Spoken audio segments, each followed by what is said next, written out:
இது ஒரு பெரிய அடிமை கூடாரம். இந்த சிபிஐ, சிபிஎம், திருமாவளவன், வைகோ இவர்களெல்லாம் திமுக செய்வது எது செய்தாலும் சரி ஒத்துவதை தவிர தலைமை வாத்தியக்காரனுக்கு ஒத்துவதுகிறானை ஒருவன் வாயை எடுக்காமல் அது போன்றவர்கள் இவர்களால் ஒரு பயனும் இல்லை. திமுக அரசினுடைய பெரிய ஸ்போக்ஸ் பர்சன் இந்த திருமாவளவன் தான். ஏன்னா வெளியால் சொல்ல வேண்டும், திமுக காரன் சொல்ல முடியாது. வெளியால் சொல்வதற்கு அவர்கள் திருமாவளவனுக்கு தான் வைத்திருக்கிறார்கள். சும்மா சனாதன தர்மம் முடிந்து போன ஒன்று. இந்த சனாதன தர்மம் இப்பொழுது ஒரு நடவடிக்கையில் இல்லை. திராவிடர்கள் தான் திராவிடர்களை சுரண்டுகிறார்கள். ஆரியர் ஒன்றும் சுரண்டவில்லை. நான் சொல்லுகிறேன், ராஜாஜியினுடைய காலத்தில் திராவிடர்கள் யாரும் சுரண்டப்படவில்லை.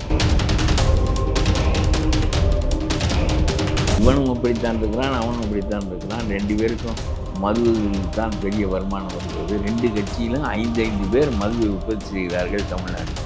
நம்ம திமுகவுக்கு நம்முடைய டிஆர் பாலு, ஜெகத் ரட்சகன், இந்த அதிமுகவுக்கு அதிமுககாரர்கள்.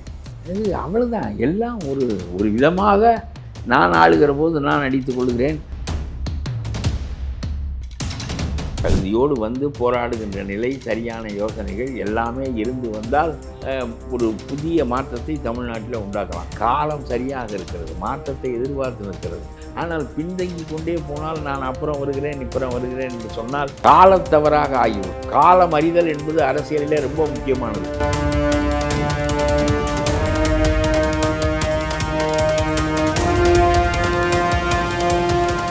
ரியல் ஒன் வாய்ஸ் நேயர்களுக்கு வணக்கம். நான் உங்கள் விஷால் பொலிவர். இன்றைய நேர்காணலில் நம்மோடு இணைந்திருக்கும் சிறப்பு விருந்தினர், முன்னாள் சட்டமன்ற உறுப்பினர், தமிழ்நாடு தன்னுரிமை கழகத்தின் தலைவர், மரியாதைக்குரிய பல கருப்பை அவர்கள். வணக்கம் ஐயா. இப்போ கிட்டத்தட்ட 3 ஆண்டுகள் திமுகவுடைய அரசு நிறைவடைய போகுது. ஏகப்பட்ட ஊழல் குற்றச்சாட்டுகள், அமைச்சர்கள் பதவியை ராஜினாமா பண்ணது, இந்த மாதிரியான விஷயங்கள் இருந்தும் நம்ம நாடாளுமன்ற தேர்தலில் எளிதாக வெற்றி பெறலாம்னு சொல்லி திமுக நினைக்குது. அதுக்கு காரணம் எல்லா கட்சிகளும் தன் போக்கிலே வளர வேண்டும். தேர்தலின் போது ஒத்த நிலையில் உள்ளவர்கள் சேர வேண்டும். இது அப்படி இல்லை.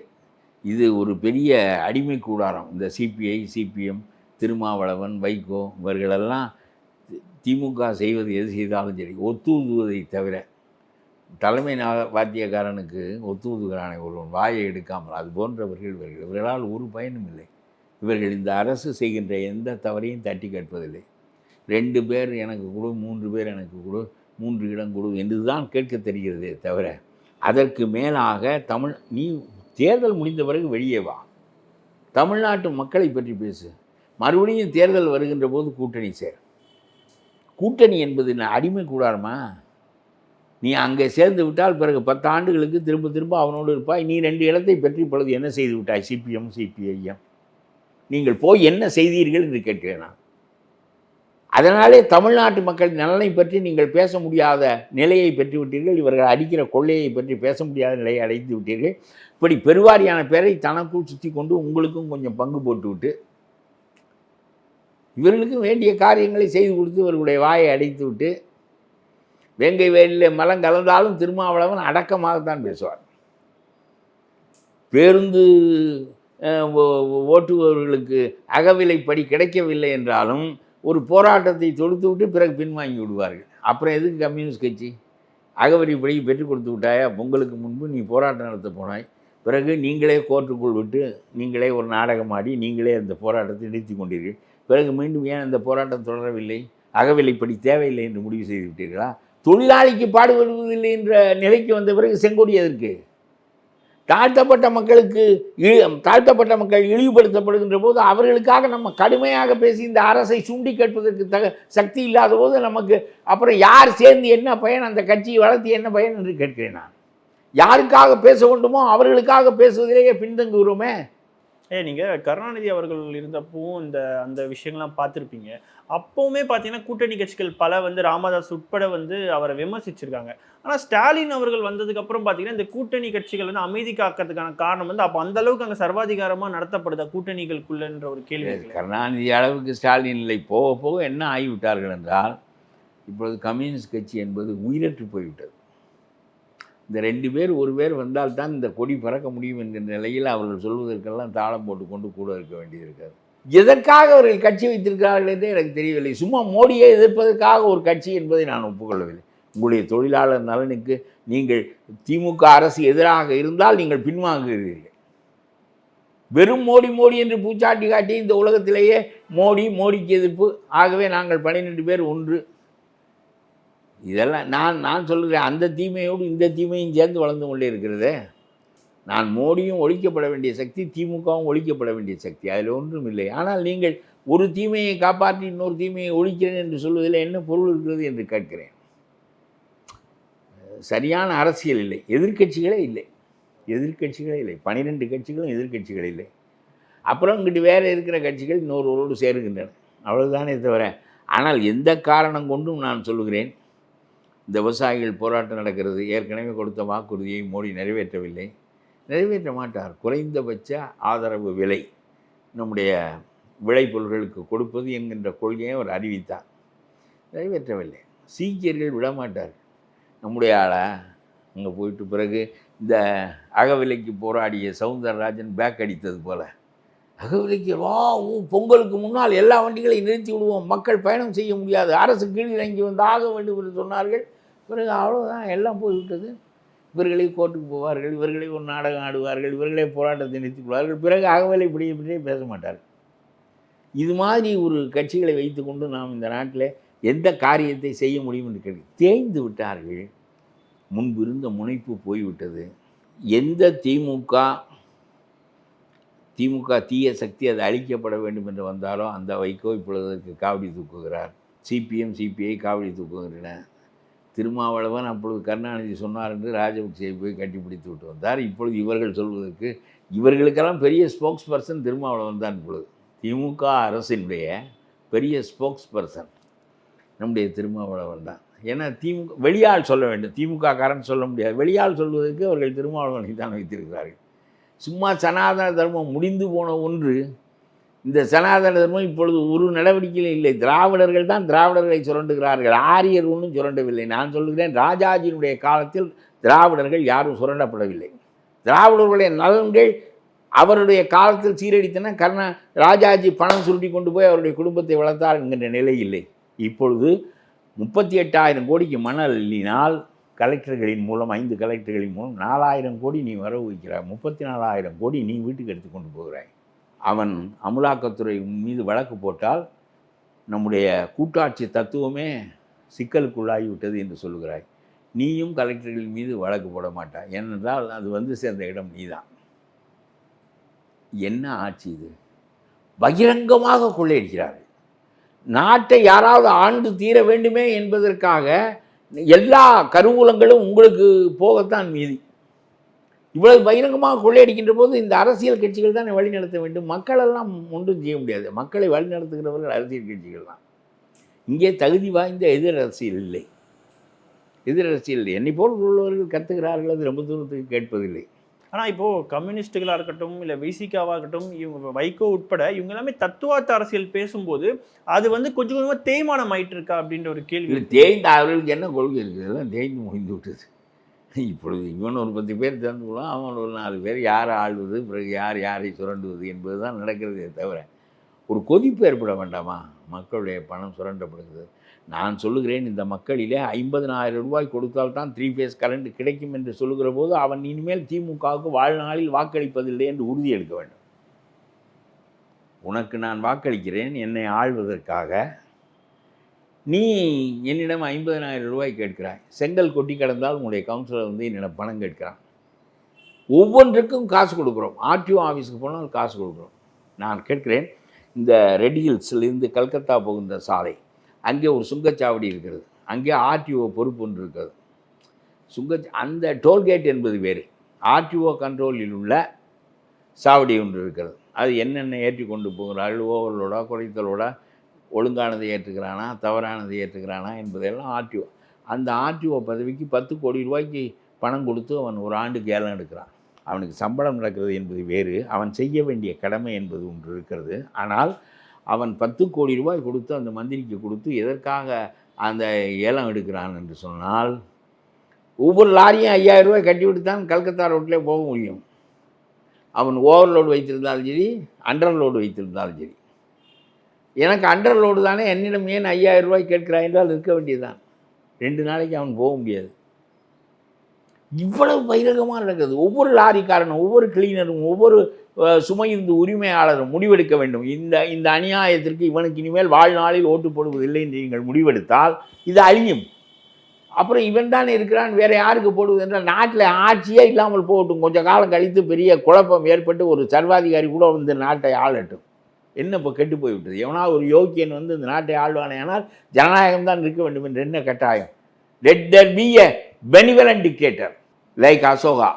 நான் சொல்லுகிறேன், தகுதி வாய்ந்த மனிதர்கள் எத்தனையோ பேர் இருக்கிறார்கள். தகுதியற்ற மனிதர்கள் தான் அரசியலில் கோல் வச்சுக்கிறார்கள். இவன் தகுதி உள்ளவனை வெளியேற்றி விடுவான், அவனை இடைஞ்சல். ஆனால் இவ்வளோ பிரச்சனைகள் இருந்த போதும் இப்போ இந்த கூட்டணி கட்சிகள் எல்லாருமே சரி வெறும் மோடி எதிர்ப்பு அப்படின்னு சொல்லி மக்களை ஏமாற்றுகிறார்கள். வெறும் மோடி எதிர்ப்பு. காவிரி பிரச்சனைக்கு நீ ஏன் காங்கிரஸ் எனக்கு இடைஞ்சலாக இருக்கிறது? காவிரி எனக்கும் உனக்கும் சொந்தம், நீ என்ன மேகதாதுவில் அணை கட்டுகிறாய் என்று கேட்க ஸ்டாலினால் முடியாது. அவன் ஏறி அடிப்பான். உனக்கு காங்கிரஸில் உள்ள அந்த 5% ஓட்டு இல்லாவிட்டால் நீ ஆட்சிக்கு வரமாட்டாய். உனக்கு ஆட்சிக்கு வருவது முக்கியம். அவன் எங்கேயாவது போய் ஆட்சிக்கும் வராமல் அவனும் நாசமாவான், அது வேறு. அதனாலே காவிரி எப்படி பார்த்துக்கொள்வோம்? எல்லாம் நாங்களும் காவிரி கூடுதலாக பேச வேண்டும், ஆனால் நடவடிக்கையில் வேறாக இருக்க வேண்டும் என்கின்ற நிலை தான் இருக்கிறது. இங்கே ஒரு நதிநீர் கொள்கையை நீங்கள் உருவாக்குங்கள். இந்திய கூட்டணி அரசுக்கு வந்தால் இந்த கொள்கை உருவாக்கப்படும். அதுவரையில் இந்த காங்கிரஸ் வாயை மூடிக்கொண்டிருக்க வேண்டும். ராகுல் மூலம் சொல்லுங்கள். இல்லாவிட்டால் காவிரியை நாள்தோறும் நீங்கள் இதுபோல் பண்ணிக்கொண்டே இருந்தால், மேகதாதுவை பேசிக்கொண்டே இருந்தால் உங்களோடு நாங்கள் எப்படி கூட்டி சேர்வது? மோடி எப்படி தீமையோ அதுபோல காங்கிரஸ் என்பது மேகதாதுவை கட்டுவது தமிழ்நாட்டுக்கு தீமை என்று சொல்வதற்கு உனக்கு யோக்கியதில்லை என்றால் நீ ஏன் நாடாள வேண்டும் என்று கேட்கிறேன் நான். அதே போல இப்போ திமுகவுடைய மனநிலை என்னன்னா, நம்ம ஓட்டுக்கு பணம் கொடுத்துட்டா மக்கள் ஓட்டு போட்டுருவாங்கன்ற மனப்பான்மை. அதுதான் எளிய மக்களுக்கு தெரியாது. வழிநடத்துவதற்குரிய தலைவர்கள் இல்லை. ஒரு காலத்தில் பி ராமமூர்த்தி, கல்யாண சுந்தரம், என்ன இந்திய அளவில் நம்பூதிரி பாட், எவ்வளவு பெரிய தலைவர்கள் இருந்தார்கள். எதிர்கட்சி மாப்போசி இருந்தார், அண்ணா இருந்தார். அவர்களெல்லாம் எதிர்நிலையை சரியாக பேசுவார்கள். இப்பொழுது அதெல்லாம் இல்லை. இவனும் அப்படித்தான் இருக்கிறான், அவனும் அப்படித்தான் இருக்கிறான். 2 பேருக்கும் மதுவில் தான் பெரிய வருமானம் வருகிறது. 2 கட்சியிலும் 5 பேர் மதுவை உற்பத்தி செய்கிறார்கள் தமிழ்நாட்டுக்கு. நம்ம திமுகவுக்கு நம்முடைய டிஆர் பாலு, ஜெகத் ரட்சகன், இந்த அதிமுகவுக்கு அதிமுககாரர்கள். இது அவ்வளோதான். எல்லாம் ஒரு விதமாக நான் ஆளுகிற போது நான் அடித்துக் கொள்கிறேன். அதிமுக ஆட்சிக்கு வந்தால் டிஆர் பாலு லஞ்சம் கொடுப்பார் அந்த மது உற்பத்திக்கு. திமுக ஆளுகிற போது அதிமுக காரன் கொடுப்பான். இப்படி பேசி வைத்து கொண்டு அடிக்கிறார்களே, இதற்கு இந்த ஜனநாயகம் தேவைதானா என்று கேட்கிறேன். இப்போ விஜய் அவர்கள் வந்து பார்த்தீங்கன்னா, நான் அரசியலுக்கு வந்துட்டேன் அப்படின்னு சொன்னதுக்கப்புறம் பல இடத்துல எதிர்ப்பு, ஆதரவு இதெல்லாம் வந்தது. குறிப்பாக வந்து பார்த்தீங்கன்னா, அவருடைய கட்சியில் வந்து தமிழக வெற்றி கழகத்துக்கு வந்து இக்கு போடலை அப்படின்ற ஒரு விஷயம் வந்து பெரிய அளவில் வந்து பேசப்பட்டு வந்து. இக்கு போடவில்லை என்று மறுநாள் சொன்னவன் நான் தான். சரிங்க. ஆனால் அதை வந்து ஒரு பெரிய விஷயம் இல்லை. அது இக்கு போடவில்லை, பிழையாக போய்விட்டால் என்ன திருத்திக் கொள்ள. ஆகா, நான் சொல்லிவிட்டேன், நாடே மலர்ந்து விட்டது என்று சொல்லவில்லை. சொன்னேன், நிக்கன்னா போட வேண்டுமையா, முன்னேற்ற கழகம் என்று தானே அவன் போடுகிறான். நாங்கள் தமிழ்நாடு தன்னுரிமை கழகம் என்று தானே போடுகிறோம். அது மாதிரி நீனும் வெற்றி கழகம் என்றால் தான் அது நிறைவடையும். அது எழுதி கொடுத்துருப்பான்னு விஜய்க்கு தெரியாது. சரி, மாற்றி கொண்டு விட்டார்கள், அதோடு முடிந்தது. இது ஒரு பெரிய செய்தி இல்லை. அந்த கட்சியினுடைய சிறப்பு அல்லது சிறப்பின்மைக்கு இது அடிப்படையாகாது. ஆனால் சும்மா இப்பொழுது வர வேண்டும் ஒரு தேர்தலுக்கு காலம் தெரியவில்லை. அவர் காலம் கடந்து வருகின்ற போது இந்த அரசியலில் அவர் நினைக்கப்படுகின்ற நிலையை விட்டு வெளியே போய்விடுவார். இன்னும் 2 ஆண்டுகள் 2.5 ஆண்டுகள் கழித்தாலும் அவர் வரக்கூடாது. திருவிழா நடக்கிற போது தேர் திருநாள் அன்று ஒருவன் ஊருக்கு வராமல் எந்த நாளில் வருவது? பாராளுமன்ற தேர்தல் நடக்கிறது. நீ இப்பொழுது உள்ளே வா, மோடி எதிர்த்து நெல். இப்பொழுது மோடியினுடைய கையாள் என்று உன்னை சொல்லுகிறார்கள். இல்லை, கையாள் இல்லை, நான் சிறுபான்மை மக்களுக்காக உரியவன், மதங்களுக்கு அப்பாற்பட்டவன். பேசுவது அப்படித்தான் இருக்கிறது. மதங்களுக்கு அப்பாற்பட்டவன், ஜாதிக்கு அப்பாற்பட்டவன் என்பது சரியான கொள்கை. பிறப்புக்கும் எல்லா உயிருக்கும் என்பது சரியான கொள்கை. நடைமுறைப்படுத்துவதற்குரிய காலம் இது. இந்த படங்களை 2 மாதம் தள்ளி வைத்தால் என்ன குடியாமொழி போய்விடும்? 2 படத்தோடு முடித்து கொள்ள வேண்டாம், 20 படத்தில் கூட நடியுங்கள். அதுக்கு உரிய காலத்தில் உள்ளே வாருங்கள். எம்ஜிஆர் வரவில்லையா, நடிக்கவில்லையா? முதலமைச்சராக பதவியேற்க போகின்ற போது தான் நடிப்பை விட்டார் அவர். அதனால் அது ஒரு பெரிய குற்றம் இல்லை. நான் சொல்லுகிறேன், அது எது வேண்டுமானால் இருக்கிற 2 மாதம் இந்த தேர்தலில் நீ வந்து இந்த திமுகவை இப்பொழுது வந்து கேள், இந்த மேகதாது அணையை பற்றி காங்கிரஸ் நீயும் சேர்ந்து என்ன பண்ண போகிறீர்கள் என்று விஜய் கேட்க வேண்டும். என்னுடைய குரல் உங்களுக்கு தான் கேட்கும், இந்த முக்குக்கு தான் கேட்கும். அவருடைய குரல் கூடுதலாக கேட்கும். ஆனால் அவர் அறிக்கையிலேயே நம்ம பார்க்கும்போது பார்த்தீங்கன்னா எந்தவித சித்தாந்த வெளிப்பாடும் இல்லாமல் ஒரு தட்டையான ஒரு அறிக்கையாக இருந்ததுன்னு ஒரு விமர்சனம். தட்டையாகத்தான் இருக்கிறது. நம்ம தியாகிகளை கொண்டாட வேண்டும், முன்னோர்களை கொண்டாட வேண்டும், சிறப்பானது போக போக சொல்லுவார். ஆனால் நான் சொல்கிறேன் இப்பொழுது வந்து சொல்ல வேண்டும். சும்மா நாமும் இருக்கிறோம் என்று நினைவுபடுத்தி கொண்டே இருப்பதின் மூலம் கூர்மையான கருத்துக்களை வெளிப்படுத்தாமல், ஒரு தீமையிலிருந்து மக்களை விடுவித்து கொண்டு வருவதற்கு நாம் முனைந்து நிற்காமல், வெறுமனே நாம் தீர்மானம் போட்டுக்கொண்டே இருந்தால் அந்த தீர்மானங்கள் எல்லாம் பெரிய அளவுக்கு செல்லுபடியாகாது. காலத்தால் நீங்கள் உணர்வீர்கள். நான் அனுபவித்தவன் சொல்லுகிறேன், அனுபவப்பட்டவன் சொல்லுகிறேன். நீங்கள் வந்து திமுகவை பலவீனப்படுத்த வேண்டிய காலம் இதுதான். மோடியை எதிர்த்து நிற்க வேண்டிய காலம் இதுதான். ஒரு மாற்றத்தை எதிர்நோக்கி மக்கள் காத்திருக்கிறார்கள். வேறு வழி இல்லாமல், சிறுபான்மை மக்கள் வழி இல்லாமல் திமுகவுக்கு வாக்களிக்கிறார்கள். நீ வா, அந்த வாக்கு உனக்கு கிடைக்கும். திமுக உட்கார்ந்து விடும். பொதுவான மக்களின் வாக்கு கிடைக்கும். ஒரு சரியான கொள்கையை நீ எடுத்து நெல். ஒரு தேசிய கொள்கையை உருவாக்க முடியாமல் காங்கிரஸும் திமுகவும் எதற்கு இருக்கிறது என்று கேள். மேகதாதுவை பற்றி கர்நாடகத்துக்காரன் நிதி ஒதுக்குகிறான், நீ வாயை மூடிக்கொண்டிருக்கிறாய். உனக்கு கூட்டணி முக்கியமா, காவிரி முக்கியமா? வாயை மூடு என்று கர்நாடகத்துக்காரனை சொல். வாயை மூடாவிட்டால் உன்னோடு எதற்கு எனக்கு கூட்டு என்று கேள் என்று சொல்ல வேண்டியது நீ. ஆனால் இப்போது அவர் வருகைக்கு பார்த்தீங்கன்னா ஏகப்பட்ட எதிர்ப்புகள் இதெல்லாம் வந்து ஒரு பக்கம் இருக்கும் பொழுது, குறிப்பாக அவருடைய எதிர்ப்பு வர்றதில் வந்து திமுக வந்து அதிக அளவில் எதிர்ப்பு காட்டுறாங்கன்றதை நீங்கள் பார்க்குறீங்களா? திமுக அழிந்து விடும். அவர் வெளியே வந்தால் சிறுபான்மை வாக்குகளை அவர் பெறுவார். திமுக தடுமாறிவிடும். திமுக ரொம்ப அதிருப்தி. மக்களுக்கு திமுகவை தவிர யாருக்கு போட்டு தொலைவது என்பது போல் இருக்கிறார்கள் சிறுபான்மை மக்களெல்லாம். மோடி எதிர்ப்பு, காங்கிரஸுக்கு இந்த மோடி எதிர்ப்பாளர்கள் முழுவதும் ஒரு கூட்டமாக இருக்கிறார்கள். அதனாலே சிறுபான்மைக்கு இவர்களுக்கு வாக்களிப்பதை தவிர வேறு வழி தெரியவில்லை. இவரை போன்றவர்கள் வந்தால் ஒரு புதிய வழி பிறக்கும். ஒரு புதிய அரசியல் மாற்றம் வரும். கொஞ்சம் கொஞ்சமாகத்தான் வரும். வாருங்கள், இந்த தேர்தலிலே திமுகவை பாதி பலவீனப்படுத்துங்கள், அடுத்த தேர்தலில் அடித்து தூக்கி எறியுங்கள். நீதி கட்சி அழிந்தது போல் திமுக அழிந்துவிடும். ஸ்டாலின் ஆட்சி தான் நான் சொல்லுகிறேன் கடைசி ஆட்சி திமுகவுக்கு. அதற்கு பிறகு திமுகவுக்கு ஆட்சி இருக்காது. நீதி கட்சி இருக்கிறதா? எப்படி அழிந்தது? அது மாதிரி அழியும். இப்போ அதே மாதிரி பார்த்தீங்கன்னா, இப்போ அவர் வருகை வந்து திமுகவுக்கு அதிக அளவுக்கு பாதிப்பு ஏற்படும்ன்றதுனால இப்போ சமூக வலைத்தளங்களில் அவங்களோட ஐடி விங் சார்ந்த நபர்கள் பல கேள்விகள் கேட்குறாங்க. அவர்கள் எல்லாரையும் விலைக்கு வாங்கி வைத்திருக்கிறார்கள். பத்திரிகைகளை விலைக்கு வாங்கி வைத்திருக்கிறார்கள், யூடியூப்களை விலைக்கு வாங்கி வைத்திருக்கிறார்கள், டிவி சேனல்களை விலைக்கு வாங்கி வைத்திருக்கிறார்கள். எல்லாருக்கும் விளம்பரம் தேவைப்படுகிறது, எல்லாருக்கும் அவர்களுடைய பணம் தேவைப்படுகிறது. ஆகவே ஒரு எதிர் அரசியலை பத்திரிகை நடத்தலாம், சிறந்த பத்திரிகையாளர்கள் நடத்துவதில்லை. சிறந்த அரசியலை எதிர்க்கட்சிகள் நடத்துவதில்லை. என்னை போன்றவர்களுடைய குரல் கேட்பதே இல்லை. இல்லை, ஆனால் அவங்க கேட்குற ஒரு முக்கியமான கொஸ்டின்னா, விஜய் அவர்களுக்கு என்ன கொள்கை இருக்குது அப்படின்னு சொல்லி ஏற்கனவே இந்த திமுக கட்சியில் இதை படிப்படியாக ஒரு கொள்கைகளை வெளியிட வேண்டும். இப்பொழுதுதான் வந்திருக்கிறார். சிறந்த அரசியல் கொள்கைகளை அவர் வெளிப்படுத்தினால்தாங்க திராசு தட்டில் நிற்க முடியும். இல்லாவிட்டால் எத்தனையோ பேர் வந்தார்கள் போனார்கள் என்பது போலத்தான் இருக்கும். சிவாஜி கணேசன் நின்றாரா? எத்தனை நடிகர்? எம்ஜிஆர் தான் நின்றார். பிறகு உருவாக்கி வைக்கப்பட்ட கட்சியிலே தலைமையேற்று ஜெயலலிதா நின்றார். உருவான கட்சி எம்ஜிஆர் உருவாக்கிய கட்சி. ஆகவே உங்களுக்கு தகுதியோடு வந்து போராடுகின்ற நிலை, சரியான யோசனைகள் எல்லாமே இருந்து வந்தால் ஒரு புதிய மாற்றத்தை தமிழ்நாட்டில் உண்டாக்கலாம். காலம் சரியாக இருக்கிறது, மாற்றத்தை எதிர்பார்த்து நிற்கிறது. ஆனால் பின்தங்கி கொண்டே போனால் நான் அப்புறம் வருகிறேன் என்று சொன்னால் காலத்தவறாக ஆகிவிடும். காலம் அறிதல் என்பது அரசியலிலே ரொம்ப முக்கியமானது.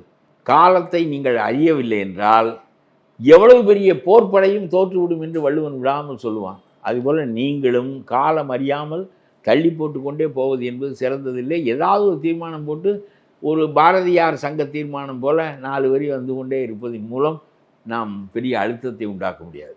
என்னன்னா, இப்போ நடிகர்கள் வந்து தொடர்ந்து வர்றது வந்து தமிழ்நாட்டுக்கு நல்லதில்லை அப்படின்னு ஒரு வாதம் வைக்கிறாங்களா? அது சரிங்க? அதெல்லாம் யார் வருவது, நீங்கள் வந்தால் என்ன? யாருக்கு வழி நடத்தக்கூடிய ஆற்றல் இருக்கிறது? யார் வேண்டுமானால் வரட்டும், யார் வேண்டாலும் பாதியிலே தங்கி போகட்டும், வெல்ல முடியாமல் போகட்டும், வெல்லட்டும். யாருக்கு வழி நடத்துகின்ற ஆற்றல் இருக்கிறதோ அவர்கள் தான் முன்னெடுத்து செல்ல முடியும். அண்ணா வந்தார், முன்னெடுத்து சென்றார். மாப்போசி வந்தார், பெரிய அளவுக்கு வளர்த்தார், பின்னால் தவறி போய்விட்டது. நான் சொல்லுகிறேன், எந்த ஒரு கட்சியும், கம்யூனிஸ்ட் கட்சி இங்கே உருவாகி பெரிய அளவுக்கு வளர்ந்து 52 மாற்று அரசை ஏற்படுத்துகிற அளவுக்கு வளர்ந்து தான் இப்பொழுது இந்த மாதிரி கேவலமாக போய்விட்டார்கள். இந்த முத்தரசன் மாதிரி மாவட்ட செயலாளராக திமுகவில் இருக்க வேண்டியவர்களெல்லாம் வந்து கம்யூனிஸ்ட் கட்சி தலைவராக வைத்திருப்பதை விட இந்த கம்யூனிஸ்ட் கட்சியே இல்லாமல் போய்விடுவது நல்லது. ஆகவே நீங்கள் தலைமைக்குரிய வெறும் அரசியல் என்பது ரொம்ப கடுமையானது, ரொம்ப எதிர்ப்புக்குரியது, தூற்றலுக்குரியது, போற்றலுக்குரியது, எல்லாம் உரியது, பெரிய களம் அது. அதனாலே நம்ம முன்கூட்டியே தொலைநோக்கோடு உறுதியாக நின்று, நான் சொல்கிறேன், உங்களுடைய இளைஞர்களுக்கு பல வாக்குறுதிகளை நீங்கள் எடுக்க வைத்திருக்கிறீர்கள். எந்த ஊழலிலும் நாங்கள் பங்கு கொள்ள மாட்டோம் என்று நாம் அந்த இளைஞர்களை பழக்க வேண்டும். வெறும் உறுதிமொழியால் ஒரு பயனும் இல்லை. சட்டமன்றத்தில் அத்தனை பேரும் நான் சட்ட நீதிக்கு எழுதி வைக்கப்பட்ட சட்டத்திற்கு, அரசியல் நிர்ணய சட்டத்திற்கு சரியாக நடந்து கொள்வேன் என்றும், நேர்மையாக மனச்சாட்சிக்கு மாறு இல்லாமல் நடந்து கொள்வேன் என்று சொல்லிவிட்டு அத்தனை திருடனும் கொள்ளையடிக்கிறான். இது என்ன வாக்குறுதியில் என்ன இருக்கிறது? நான் மனச்சாட்சிக்கு மாறு இல்லாமல், நாட்டுக்கு கேடு இல்லாமல், மக்களுக்கு ஊர் இல்லாமல் நடந்து கொள்வேன் என்று கடவுளின் பேரால் சொல்லுகிறான், இல்லாவிட்டால் மனச்சாட்சியின் பேரால் சொல்லுகிறான். இவனுடைய மனச்சாட்சி தான், கடவுளுக்கே மதிப்பில்லை என்றால் இவனுடைய மனச்சாட்சிக்கு என்ன மதிப்பு? ஆனால் எல்லாரும் இந்த ஊழலை செய்கிறான்.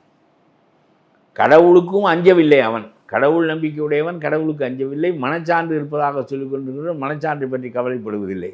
ஆகவே இந்த உறுதிமொழிகளால் ஒரு பயனும் இல்லை. ஏதோ சரி, நாட்டை நேசிப்போம், அதை நேசிப்போம், இந்தியாவை நேசிப்போம், சொல்லிக்கொண்டே இருக்கலாம். இதெல்லாம் அழுத்தமாக அவர்களுடைய சிந்தனையை மடைமாற்றம் செய்ய வேண்டும். நாம் எல்லோருடைய நலனும் நாட்டின் நலனில் சேர்ந்த நலன்தான் நாட்டு நலன்.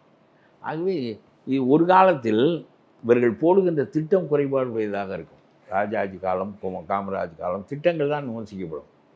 எவனும் காமராஜரை பார்த்து பேச மாட்டான், எவனும் ராஜாஜியை பார்த்து பேச மாட்டான், ஒவ்வொன்றும் ராமசாமி ரெட்டியாரை பார்த்து பேச மாட்டான். இதை நீ செய்தாய், செய்யவில்லை, இதற்கு முக்கியத்துவம் கொடுக்கவில்லை என்பதுதான் அரசியலாக இருக்க வேண்டும். விடிந்தால் இருந்தால் நீ சுரண்டுகிறாய் என்பதே அரசியலாக இருந்தால் அப்புறம் எதற்கு இந்த கட்சிகளெல்லாம் என்று கேட்கிறேன். எதிர்கட்சியே இல்லாமல் போய்விட்டதே. மக்களுக்கு விழிப்பூட்டுவது அவர்கள் தானே விழிப்பூட்ட வேண்டும்.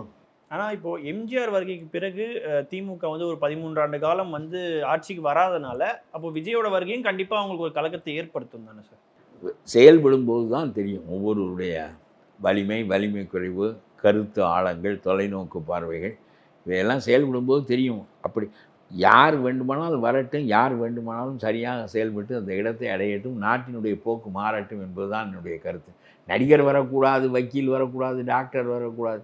டாக்டர்கள்லாம் டாக்டர் வேலையை விட்டு வருகிறார்கள். இதற்கு இவ்வளவு பெரிய பாடு தேவையில்லை. சாதாரண படிப்பு போது அரசியலுக்கு ஒரு பேச்சுக்கு சொல்லுகிறேன். யார் வேண்டுமானாலும் வரட்டும், 21 வயதான எல்லாருமே தேர்தலில் போட்டியிடலாம். அதனாலே வந்து நீ என்ன சொல்ல வருகிறாய் என்பதுதான் முக்கியம். இவர்கள் நடிகர்கள் கூடாது, நடிகர்கள் கூடாது, இது ஒரு கூட்டம். அவர் வர வேண்டும் என்று அது ஒரு கூட்டம். இதை நாம் விவாதிப்பதற்கு என்ன இருக்கிறது என்று தெரியவில்லை. நீங்களெல்லாம் இதே கேட்குறீர்கள், எனக்கு சலித்து போய்விடுகிறது. இதில் விவாதிப்பதற்கு என்ன இருக்கிறது? ஒரு நடிகர் வரலாமா வரக்கூடாதா என்று விவாதிப்பதற்கு என்ன இருக்கிறது? அதில் என்ன இருக்கிறது கேட்குது? 21 வயதான யாரும் தற்சிந்தனை உடைய யாரும் வரலாம், யாரும் வழி நடத்தலாம். நானே ஒரு கட்சி நடத்த முடிகிறது, ஒரு கட்சியை தொடங்கி வைத்திருக்கிறேன்.